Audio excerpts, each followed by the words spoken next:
जय शिवराय. आज आनंदाची गोष्ट, आज जी आपल्या आश्रमाला भेट देण्यासाठी आले, तर त्यांची मुलगी पुणे या ठिकाणी असतात. तर आपले जे जेवणाच्या पंक्तीचे व्हिडिओ असतात, तर त्यांनाही वाटलं की आपण सुद्धा या बेघर बांधवांसाठी जेवणाची पंगत आयोजित करायची.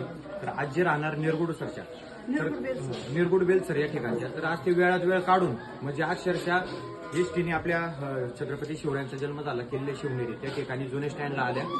गाडी नव्हती, तर मी इथून मित्राला गाडी पाठवली आणि आजीला या ठिकाणी घेऊन आलो. तर 10 तारखेला आजींना पंगत बुक करायची आहे, तर त्यासाठी ते खास या ठिकाणी आले होते. पाहिलं त्यांनी, तर त्यांची इच्छा आहे का 10 तारखेला त्यांना आपल्या ह्या 55 लोकांना जेवणाची पंगत आयोजित करायची. तर आजीलाही चांगलं वाटलं की या ठिकाणी आल्यावर, कारण का हे काम असं आहे का तुम्ही जोपर्यंत डोळ्यांनी पाहत नाही, इथे येऊन पाहत नाही, व्हिडिओमध्ये पाहणं किंवा एखाद्याला बोलणं हे लय सोपं असतं. आणि या ठिकाणी एकदा येऊन पहा काम कसं असतं, त्याच्यात काय कष्ट असतात. आजी 2 शब्द बोलते. बघा. हॅलो, अक्षय भाऊचं मला इतकं आवडलं ना, इतकी पंगत ना, इतकी छान त्या लोकांचं निवेदन केलेलं आहे, लय छान निवेदन केलेलं आहे, मला लय आवडलं. असे रस्त्यावरचे लोक पण आज काय त्यांचं स्वागत करते, इतकं त्याला पुण्य लागू ना, मला काय बोलावं त्याच्यासाठी कळत नाही. धन्यवाद. वय किती आहे माझं किती तर वयस्कर आजी तुम्ही पाहताय, तर एखाद्या कामाला मदत करायला आपल्या मनातून इच्छाशक्ती लागते.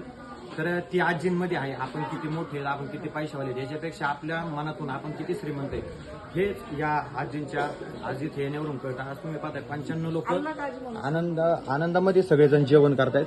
तर आपणही खरंच ज्या लोकांना अन्नदानाची गरज आहे त्यांना अन्नदान करा. आजींचाही मनापासून धन्यवाद द्या. आजींना त्यांच्या मुलींना चांगलं आयुष्य लाभो हेच मी आजच्या दिवशी छत्रपती शिवरायांच्या चरणी, महादेवांच्या चरणी प्रार्थना करतो.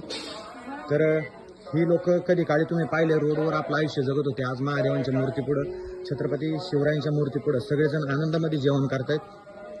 तर नंबर सांगतो 7709092527 याच्यावर आपण संपर्क करू शकता. कधी शिवजन्मभूमीत आले किंवा ओझर गणपती अष्टविनायकापैकी एक आपल्या अखंड हिंदुस्थानाचे दैवत छत्रपती शिवराय त्यांचं दर्शन घ्यायला आले, तर तिथूनच आपलं 3-4 किलोमीटरवर आपला आश्रम आहे. या ठिकाणी येऊन आपण भेट देऊ शकता, मदत करू शकता आपली फुलना फुलाची पाकळी. तर चला, परत एकदा सगळ्यांचं मनापासून धन्यवाद. जय हिंद, जय महाराष्ट्र, जय जिजाऊ, जय शिवराय, जय संभाजीराजे.